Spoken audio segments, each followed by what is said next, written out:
ಒಂದು ಕಡೆ ಕಿಡ್ನಾಪ್ ಕೇಸ್ನಲ್ಲಿ ಮಾಜಿ ಸಚಿವ ಡಿ ರೇವಣ್ಣ ಅವರ ಬಂಧನ ಆಗಿದೆ.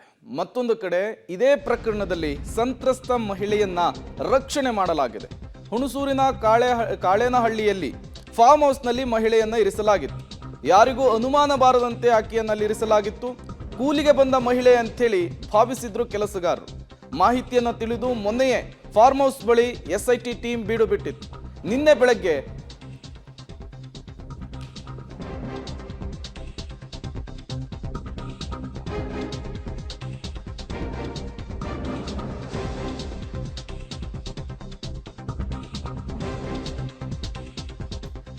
ಹುಣಸೂರಿನ ಫಾರ್ಮ್ ಹೌಸ್ನಲ್ಲಿ ಸಂತ್ರಸ್ತ ಮಹಿಳೆಯನ್ನ ಇರಿಸಲಾಗಿತ್ತು.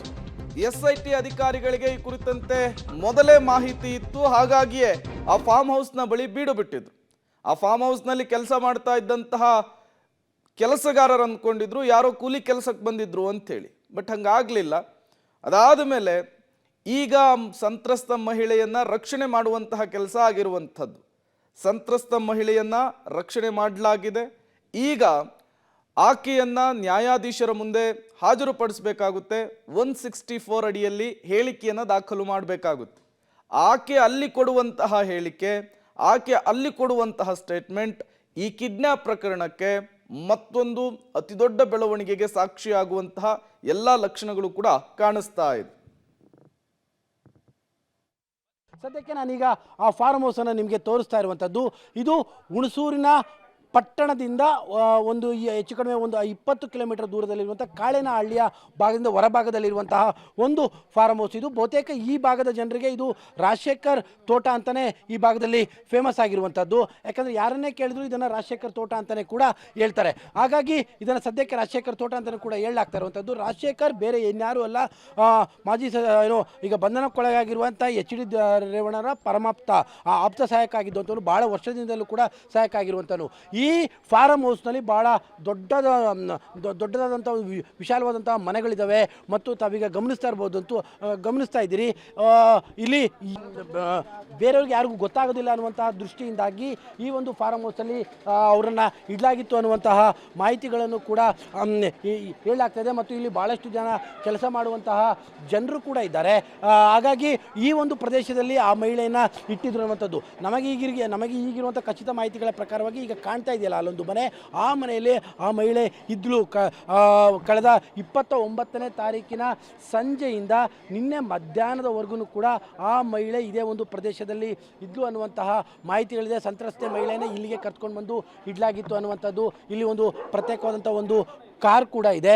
ಹಾಗಾಗಿ ಸದ್ಯಕ್ಕೆ ಪೊಲೀಸವರ ಲೆಕ್ಕದ ಪ್ರಕಾರವಾಗಿ ಈ ಒಂದು ಪ್ರಕರಣದಲ್ಲಿ ಈ ಒಂದು ತೋಟದ ಮಹಜರ್ ಬಹಳ ಮುಖ್ಯ ಆಗಿರುತ್ತೆ. ಯಾಕೆಂದರೆ ಕಳೆದ 5-6 ದಿನಗಳಿಂದ ಆ ಮಹಿಳೆ ಇಲ್ಲೇ ಇದ್ದರು ಅನ್ನುವಂಥದ್ದು ಪೊಲೀಸರಿಗೆ ಖಚಿತವಾಗಿ ಮಾಹಿತಿಗಳಿದ್ದಾವೆ. ಹಾಗಾಗಿ ಇದೇ ಒಂದು ಪ್ರದೇಶದಿಂದ ಆ ಮಹಿಳೆಯನ್ನು ಬೇರೆ ಕಡೆಗೆ ಅಂದರೆ SIT ಅವರು ರಕ್ಷಣೆ ಮಾಡಿ ಬೆಂಗಳೂರಿಗೆ ಕರ್ಕೊಂಡು ಹೋಗಿರುವಂಥದ್ದು. ಅರವಿಂದ್ ಕಳೆದ 29ನೇ ತಾರೀಕಿನ ರಾತ್ರಿಯಿಂದ ನಿನ್ನೆ ಮಧ್ಯಾಹ್ನದವರೆಗೂ ಕೂಡ ಆ ಮಹಿಳೆ ಇಲ್ಲೇ ಇದ್ಲು ಅನ್ನುವಂಥದ್ದು ಈಗ ಇರುವಂಥ ಮಾಹಿತಿ. ಅರವಿಂದ್, ಕೆಲವೊಂದಿಷ್ಟು ಸಿಬ್ಬಂದಿಗಳು ಕೂಡ ಇದ್ದಾರೆ ಇಲ್ಲಿ.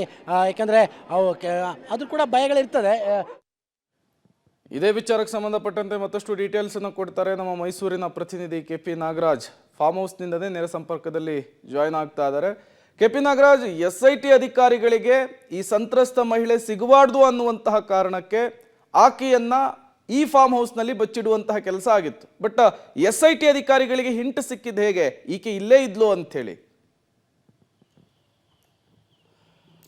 ಪ್ರೇಮ್, ಆ ಪ್ರಶ್ನೆನ ಆಮೇಲೆ ಉತ್ತರ ಕೊಡ್ತೇನೆ. ಈಗ ಸದ್ಯಕ್ಕೆ ಈಗ ನಮ್ಮ ಜೊತೆಲಿ ಈ ಒಂದು ಫಾರ್ಮ್ ಹೌಸ್ ಪಕ್ಕದ ಜಮೀನಿನ ವ್ಯಕ್ತಿಯೊಬ್ಬರು ನಟೇಶ್ ಅಂತಲೂ ಕೂಡ ಇದ್ದಾರೆ. ನೀವು ಆ ಮಹಿಳೆ ನೋಡಿದ್ರಾ ಇಲ್ಲಿ ಎಷ್ಟು ದಿನಗಳಿಂದ ಏನಾದರೂ? ಸರ್, 2-3 ದಿನ ನೋಡಿದ್ದು ಅಷ್ಟೇ. ಅವರು ಅಲ್ಲಿ ಆ ಕಡೆ ಬಂದಾಗ ನಾನೇ ಮಾತಾಡ್ತೇವೆ ಅಕ್ಕನಿಗೆ. ಅಕ್ಕ ಎಲ್ಲಿಯವರು ಅಂತ ಕೇಳ್ಬೇಕಾದ್ರೆ ನಾವು HD ಕೋಟೆಯವರು ಅಂದರು. ಏನು ಕೆಲಸ ಮಾಡಕ್ಕೆ ಬಂದಿದ್ದೀರಾ ಹೇಳೋದು? ಹಾಂ ಸರ್, ಏನಿಲ್ಲ, ಇಲ್ಲೇ ಇರ್ತಿದ್ರು, ಅಲ್ಲಿ ಕುಂತಿದ್ದು ನೋಡ್ತಿದ್ನಲ್ಲ ನಾನು ಎಲ್ಲ ಅಡುಗೆ. ಎಷ್ಟು ದಿನದಿಂದ ನೋಡ್ತೀನಿ? ಅದೇ 1-2 ದಿನ ಅಷ್ಟೇ ಸರ್. ನಾನು ನೋಡಿದ್ದು ಅಷ್ಟೇ. ನಾನು ಜಾಸ್ತಿ ಏನು ಮಾತಾಡಿಲ್ಲ ಆ ಅಕ್ಕನೊಟ್ಟಿಗೆ. ಒಂದಿನ ಊಟ ಆಯ್ತು ಅಂತ ಕೇಳಿದ್ದೀನಿ. ಆಯ್ತು ಕಣಪ್ಪ ಅಂದರು. ಇನ್ನಿಂದ ಅಲ್ಲಿ ಬಂದಾಗ ಯಾವ ಊರವ್ರು ಅನ್ಬೇಕಾರೆ ಅವಕ್ಕ ನಾವು HD ಕೊಟ್ಟವ್ರು ಕಣಪ್ಪ ಅಂದರು. ಅಕ್ಕ ನಿಮ್ಮ ಯಜಮಾನ್ರು ಅಂದೆ. ನಮ್ಮ ಯಜಮಾನ್ರು ತೋಟದಲ್ಲಿ ಅವ್ರವ್ರು ದುಡ್ಡು ಕೊಡ್ಬೇಕಾಯ್ತು, ಅಲ್ಲಿ ಕೆಲಸ ಮಾಡ್ಕೊಂಡವ್ರು ಬರ್ತಾರಂತ ಹೇಳಿ ಅದಂತೂ ನಿಜ. ಅವಕ್ಕನೇ ಮಾತಾಡಿದ್ರು. ಇನ್ನು ಮಾತಾಡಿಲ್ಲ ಇನ್ನೇನು ಬೇರೆ. ಅಂದರೆ ಇಲ್ಲೇ ವಾಸ ಇದ್ರು ಅವರು? ಇಲ್ಲೇ ಇಲ್ಲ ಸರ್, ಈ ಹೊಸ್ತಾಗ ನೋಡಿ ನಾವು. ಅಲ್ಲ ಅಂದರೆ 2-3 ದಿನ ಇಲ್ಲೇ ರೂಮಲ್ಲಿ ಇದ್ರು. ಇದ್ರು ಅನ್ಸುತ್ತದ ರೂಮಲ್ಲಿ ನೋಡಿದ್ನಲ್ಲ ನಾನು. ಒಂದಿನ ಅಲ್ಲಿ ಸಿಕ್ಕಿದ್ರು, ಒಂದಿನ ಇಲ್ಲಿ ಕುಂತಿದ್ರು ಜಗ್ಲಿ. ನಿನ್ನೆ ಎಷ್ಟೊತ್ತಿ ಪೊಲೀಸರು ಬಂದು ಅಂತ ನಿಮ್ಗೆ ಏನಾದ್ರು ಗೊತ್ತಾ? ಸರ್ ಅವರು ನಾನು ಒಂದು 9:30 10 ಗಂಟೆಗೆ ಬಂದಾಗ 10 ಗಂಟೆ ಮೇಲೆ ಏನಾಗಿತ್ತು, ಏರಿ ಮೇಲೆ ನಿಂತಿದ್ರು ಪೊಲೀಸ್ ಅವರು. ಮತ್ತೆ ಈ ರಾಜಗೋಪಾಲ್ ಅವರು ಏರಿ ಮೇಲೆ ನಿಂತಿದ್ರು. ನಾವು ಇಲ್ಲಿ ಪಿಜಾಗಕ್ಕೆ ಬಂದಿದ್ದೆ, ಕುಡಿಯೋ ನೀರು ಪಿಜಾಗಕ್ಕೆ ಬಂದಿದ್ದೆ, ಪಿಜಾ ಹೊಂಟಾಗಿತ್ತು. ಆಗ ಅವ್ರು ನೋಡಿದೆ. ಅವಾಗ ಗೊತ್ತಾಯ್ತಾ ನಿಮಗೆ? ಗೊತ್ತಾಯ್ತಾ, ಈ ಒಮ್ಮನಿಗೆ ಹುಡುಕ್ತಾವ್ರ ಅಂತೆಲ್ಲ ಹೇಳಿದ್ರು. ಗೊತ್ತಾಯ್ತಲ್ಲ, ಹಳ್ಳಿ ಜನ ಬಾಯಿಂದ ಬಾಯಿಗೆ ಯಾರೋ ಲೇಡಿ ಅಂತಾಗ ನಾನು ಈ ಒಮ್ಮನೆ ಇರ್ಬೋದು ನಾನು ತಿಳ್ಕೊಂಡೆ. ಅವಾಗ ಎಮ್ಮ ಎಲ್ಲಿದ್ದು ಗೊತ್ತಾ ನಿಮಗೆ? ಇಲ್ಲ ಸರ್, ಅದು ಗೊತ್ತಿತ್ತಿಲ್ಲ. ಆಮೇಲೆ ಎಷ್ಟೊತ್ತಿಗೆ ಕರ್ಕೊಂಡೋದ್ರು ಇವರೆಲ್ಲ? ಅವರು ಇವ್ರ ಅಣ್ಣನ ನೋಡಿದ್ದಾನೆ ಸರ್, ಎಲ್ಲೋ ಸಿಕ್ಕಿರು, ವಾರಂಚಿ ರೋಡಲ್ಲಿ ಸಿಕ್ಕಿರು ಅಂತ. ಈ ಹುಡುಗರ ಅಣ್ಣ ಆನಂದ್ ಅಂತ ಅವ್ರ ಅಣ್ಣ ಹೇಳ್ದ. ಆದ್ರೆ ನಾವು ಕಣ್ಣಿಂದ ನೋಡಿ ನಮ್ಮ ದನಕರ ಮೇಸಕ್ಕೆ ಹೋಗ್ತೀವಲ್ಲ. ರಾಜಶೇಖರ್ ಅವ್ರು ಯಾವಾಗಲೂ ಬರ್ತಿರ್ತಾರೆ ಇಲ್ಲಿ? ಸರ್ ಇಲ್ಲೇ ಇರ್ತಾರೆ ಯಾವಾಗಲೂ. ಅವ್ರು ಇಲ್ಲೇ ಇರ್ತಾರೆ, ವ್ಯವಸಾಯ ಮಾಡ್ತಾರೆ. ಅವ್ರ ಫ್ಯಾಮಿಲಿ ಎಲ್ಲ ಇಲ್ಲ ಅವರು ಅಕ್ಕ ಇವ್ರ ಹೆಂಗಸರು ಬೆಂಗಳೂರು, ಮಕ್ಕಳು ಮರಿಯಲ್ಲ ಅಲ್ಲೇ ಇರೋದು. ಈ ವಯ್ಯ ಮಾತ್ರ ಇಲ್ಲಿ ತೋಟ ದನ ಈ ವ್ಯವಸಾಯ ಮಾಡ್ಕೊಂಡಿರ್ತಾರೆ. ಇಲ್ಲೇ ಇರ್ತಾರೆ ಸರ್. ಮತ್ತೆ ಇಲ್ಲಿ ಯಾವ ಥರ ಇಲ್ಲಿ ರೇವಣ್ಣ ಅವರು ಪ್ರಜ್ವಲ್ ಯಾವ ಥರ ಬಂದಿದ್ದು ನೋಡಿದ್ದೀರಾ? ಇಲ್ಲ ಸರ್, ನೋಡಿಲ್ಲ. ಅವ್ರು ಯಾರು ಈ ಕಡೆ ಯಾವ? ಇಲ್ಲ ಮೇನ್ ರೋಡಲ್ಲಿ ಓಡಾಡೋ ನೋಡಿದ್ದೀನಿ. ಯಾರು ಪ್ರಜ್ವಲು ಮತ್ತೆ ರೇವಣ್ಣ ಅವ್ರಿಗೆಲ್ಲ ನೋಡಿಲ್ಲ. ಇಲ್ಲಿಗೆ ಇಂಟರ್ವ್ಯೂ ಇಲ್ಲಿಗೆ ಬಂದಿರೋದು? ಇಲ್ಲ ಸರ್, ಇಲ್ಲ ಸರ್. ಓಕೆ, ಇದು ಆ ಮಹಿಳೆ ಜೊತೆಗೆ ಮೊನ್ನೆ 2 ದಿನಗಳಿಂದ ಸಂಭಾಷಣೆ ಮಾಡಿದಂಥ ಈ ಜಮೀನಿನ ಪಕ್ಕದ ಜಮೀನಿನ ವ್ಯಕ್ತಿಯ ಮಾತು. ಪ್ರೇಮ್, ನೀವಾಗಲೇ ಕೇಳ್ತಾ ಇದ್ರಿ ಹೇಗೆ ಯಾವ ರೀತಿಯಾಗಿ ಗೊತ್ತಾಯಿತು ಅಂತ. ಪೊಲೀಸವ್ರಿಗೆ ಒಂದು ದೊಡ್ಡ ಮಟ್ಟದಲ್ಲಿ ಒಂದು ಇಂಟಂತೂ ಇತ್ತು. ಏನು ಅಂತ ಅಂದರೆ, ಯಾವಾಗ ಸುರೇಶ್ ಬಾಬುನನ್ನು ಪೊಲೀಸವರು ಅರೆಸ್ಟ್ ಮಾಡ್ತಾರೋ ಆಗ ಎಕ್ಸಾಕ್ಟಾಗಿ ಇಂಥದ್ದೇ ಕಡೆಯಲ್ಲಿ ಇದ್ದಾರೆ ಅನ್ನುವಂಥ ಮಾಹಿತಿಗಳನ್ನು ಕಲೆ ಹಾಕುವಂಥ ದೃಷ್ಟಿಯಿಂದಲೇ ತೀವ್ರತರವಾದಂಥ ವಿಚಾರಣೆಯನ್ನು ಸುರೇಶ್ ಬಾಬುನನ್ನು ಪೊಲೀಸರು ಮಾಡ್ತಾರೆ. ಆಗ ಅವನು ಕೊಟ್ಟಂಥ ಅದೇನು ಈಗಾಗಲೇ ಪ್ರಕರಣದಲ್ಲಿ ಬಂಧಿತನಾಗಿದ್ದಂಥ ಸುರೇಶ್ ಬಾಬು ಕೊಟ್ಟಂಥ ಒಂದು ಸುಳಿವೇನಿದೆ, ಆ ಸುಳಿವಿಗಿಂತಲೂ ಕೂಡ ಪ್ರಮುಖವಾಗಿ ಆತನ ಮೊಬೈಲ್ನ ನೆಟ್ವರ್ಕಲ್ಲಿ ಈ ಒಂದು ಪ್ರದೇಶ ಇರುವಂಥದ್ದು. ಈ ಪ್ರದೇಶಕ್ಕೂ ಮತ್ತು ರೇವಣ್ಣ ಸುತ್ತ ಇರುವಂಥ ಜನರಿಗೆ ಏನಾದ್ರು ಸಂಬಂಧ ಇದೆಯಾ ಅಂತ ಲೆಕ್ಕ ಹಾಕಿದಂಥ ಸಂದರ್ಭದಲ್ಲಿ ಎಕ್ಸಾಕ್ಟಾಗಿ ಗೊತ್ತಾಗಿರುವಂಥದ್ದು ಇದೇ ಕಾಳೆನಹಳ್ಳಿಯ ಪ್ರದೇಶದಲ್ಲಿನೇ ತೋಟ ಇದೆ ಸಚಿವ ರೇವಣ್ಣ ಅವರ ಆಪ್ತಂದು ಅನ್ನುವಂಥದ್ದು. ಹಾಗಾಗಿಯೇ ಮೊನ್ನೆ ರಾತ್ರಿಯೇ ಬಂದು ಇಲ್ಲಿ ಪೊಲೀಸರು ಬೀಡು ಬಿಟ್ಟಿದ್ದಂಥದ್ದು ವಾಚ್ ಮಾಡಿದ್ದಾರೆ. ಗೊತ್ತಾಗಿದೆ ಎಕ್ಸಾಕ್ಟಾಗಿ ಆ ಮಹಿಳೆ ಇಲ್ಲಿದ್ದಾಳೆ ಅಂತ.